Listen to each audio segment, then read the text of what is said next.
कुख्यात अपराधी को गिरफ्तार किया गया, क्या कुछ मामला था, कौन है ये अपराधी?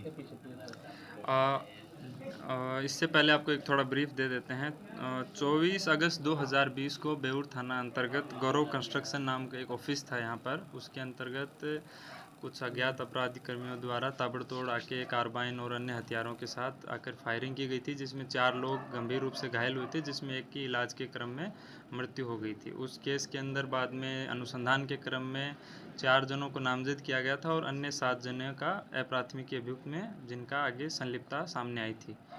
उसी के बाद 2022 के अंदर जो दानापुर थाना अंतर्गत दीपक मेहता हत्याकांड हुआ था, जिसके अंतर्गत दानापुर थाना के अंतर्गत 208/22 केस दर्ज हुआ था। इस हत्याकांड में भी 4 अज्ञात अपराध कर्मियों के विरुद्ध FIR दर्ज हुई थी। उसके पश्चात टोटल 15 अप्राथमिकी अभियुक्तों का नाम आया था, जिसमें अभी तक 6 की गिरफ्तारी हो चुकी थी। इसी क्रम में दोनों ही कांडों में एक अप्राथमिकी अभियुक्त शिव गोप उर्फ शिव यादव, पिता का नाम मोती गोप, ग्राम ब्रह्मदेव भवन, मीठापुर, थाना जक्कनपुर, जिला पटना, ये वांछित थे। इन दोनों ही कांड में इनका रोल था कि ये इनके द्वारा जो जो मृतक हैं उनको जो उनको मरवाने के लिए जो शूटर हायर किए गए थे, इनके द्वारा उसके अंदर सुपारी और जो कॉन्ट्रैक्ट किलिंग वाला काम किया गया था।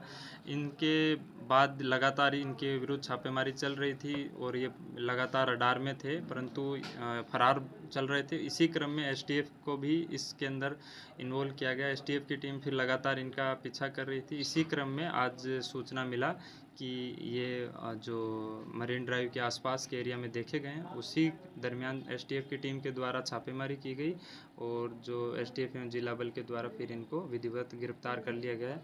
इनका बहुत लंबा आपराधिक इतिहास रहा है। ये 1993 से अपराध की जो दुनिया उसमें एक्टिव हैं। उसके बाद इनको सज़ा भी हुई, जिसके अंदर ये लगभग 22 साल जेल में भी रहे। उसके बाद पुनः जेल से आने के बाद इनके द्वारा दोबारा जो हैं, अभी तक 2017 में जेल से वापस आए, तब से लेके दोबारा 3 केस इनके ऊपर हो चुके हैं, जिनके अंदर 2 केस जो अभी मैंने आपको बताया मर्डर के, और एक जो है नॉर्मल मारपीट, जो आसपास के पड़ोसी हैं उनके साथ मारपीट का केस हुआ था।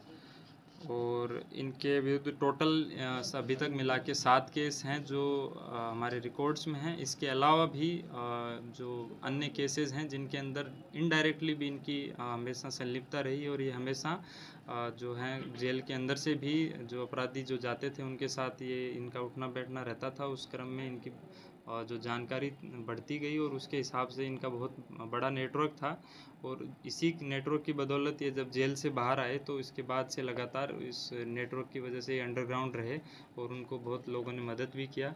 और इनका जो संबंध है, जो हाल ही में जो बड़े बड़े जो क्रिमिनल जिनका जो अरेस्ट हुए हैं उनके साथ भी इनका नाम आया है। साथ ही जो इनकी जो हिस्ट्री रही है उसके हिसाब से ये उनको मदद भी करते थे, शूटर भी प्रोवाइड करते थे, और रहने खाने पीने का जो जब कांड होने के बाद जो मदद होती है उसमें भी इनकी संलिप्तता रही है। सर, ये खुद से क्राइम नहीं, सुपारी किलर को प्रोवाइड करने का ये मेनली काम करते हैं? हाँ, स्टार्टिंग के जो क्राइम है इनके ये जब ये स्टार्टिंग में एक्टिव थे तब इनके द्वारा खुद किया जाता था, फिर धीरे धीरे इनके द्वारा खुद से इसने अपना नेटवर्क बनाया और उसके बाद ये अपना कॉन्ट्रैक्ट किलिंग इनसे करवाता था, जो पैसे दे के या फिर हथियार प्रोवाइड करके। सर, इधर भी कुछ थे अपराध की योजना, हत्या या कुछ ऐसे जो पूछताछ में सामने आई हो? क्योंकि ये बाहर रहते जिस तरह से क्राइम की वो प्लानिंग कर रहे थे या लोगों को कॉन्ट्रैक्ट पे मुहैया कराते थे अभी इस मैटर पे पूछताछ चल रही है फिलहाल, जो क्योंकि अभी हमारे 2 मर्डर केसेस में वांछित थे, तो हम लोग इसी पर्सपेक्टिव से इनसे पूछताछ कर रहे थे। परंतु आगे का इनके कोई प्लानिंग या फिर जो हाल ही के अंदर और भी कोई कांड हुए हैं उनके अंदर भी इनकी कोई संलिप्तता होगी तो इसका हम लोग अनुसंधान भी करेंगे और लगातार इनसे पूछताछ भी करेंगे। नहीं, आज के जब अरेस्टिंग के समय कोई हथियार इनके पास से बरामद नहीं हुआ है।